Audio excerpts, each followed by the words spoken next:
হ্যাঁ একদম শেষ হয়ে গেছে, শেষ। ব্রেক দিছে, ব্রেক। পানি খাবা, খাও। খাইছো? খোলো, এটা খোলো।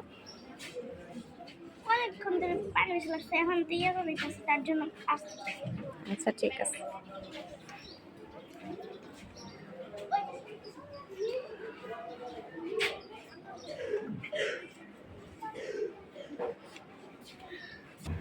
মুস্কান এদিকে দাঁড়াও, যে পরোটা নিয়ে নি এখান থেকে, বুঝো এখান থেকে না, সাইডে, এদিকে এদিকে। আমার হাত ধরো।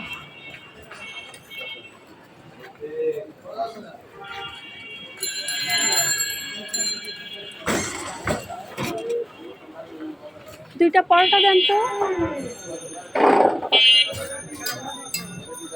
তুমি এদিকে আসো, এখানে দাঁড়াও। হাত ধরো, হাত ধরো, আমার হাত ধরো।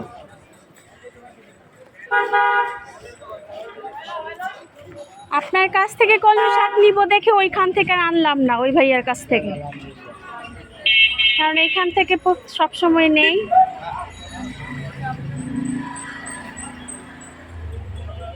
এই তুই মোটা দেন, আর কিছু না।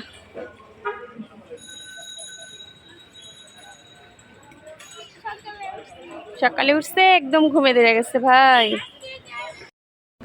মুস্কান এখন কিন্তু মদের দোকান, সেখানে চলে আসছি। আমার বাসায় আসলে চিনি নেই আর ডিম নেই, তো ভাবলাম এখান থেকে নিয়ে নেই। আর মেয়েও বারবার বলতেছিল ওর ভাইয়ার বাবার জন্য ভর্তা তৈরি করবে, মানে জাম্বুরার ভর্তা। জাম্বুরার ভর্তার মধ্যে ও সবসময় চিনি দিয়ে থাকে। তো আমরা বাসায় চলে আসছি এখন। একটু রেস্ট করো আগে, আহারে একটু পানি খাও, অনেক বেশি কাহিল লাগতেছে। চকলেট দুধ খাবো, আচ্ছা ঠিক আছে। আগে ড্রেসটা খুলে আগে নাস্তা করি, তারপরে চকলেট দুধ, ঠিক আছে? নাস্তা করবো না আগে? হ্যাঁ, আগে নাস্তা খেয়ে পরে চকলেট। না না না, আগে নাস্তা। তো আসার সময় আসলে ও ওর জন্য একটা চকলেটের দুধ নিয়ে আসছিল, এটা ও বরাবর খুবই পছন্দ করে। ভাবলাম আগে একটু তুমি মানে পরোটাটা খেয়ে নাও না, সে আগে দুধই খেয়ে নেবে। তাই ওর কথা মতোই হচ্ছে, আগে এটা খেয়ে তারপরেই তো ওকে নাস্তা দিয়ে দিয়েছে। আর আমার আসার সময় দুটো পরোটা নিয়ে আসছিলাম ওর জন্যই, আমি আর খাবো না। তো এখানেই তো জাম্বুরাটা ছিলে সুন্দর করে রেডি করে নিচ্ছে ওর বাবার জন্য আর ওর ভাইয়ার জন্য ভর্তা তৈরি করবে। যেহেতু আমার হাজব্যান্ড আর ছেলেটা হচ্ছে 4 দিনের জন্য ওরা বাইরে গিয়েছিল কুমিল্লাতে, তো ওখান থেকে আজকে মানে বাসায় আসতেছে, এর জন্য সব কিছু রেডি করে রাখতেছে। আর বাবাদের জন্য মনে হয় মেয়েরা এরকমই করে থাকে।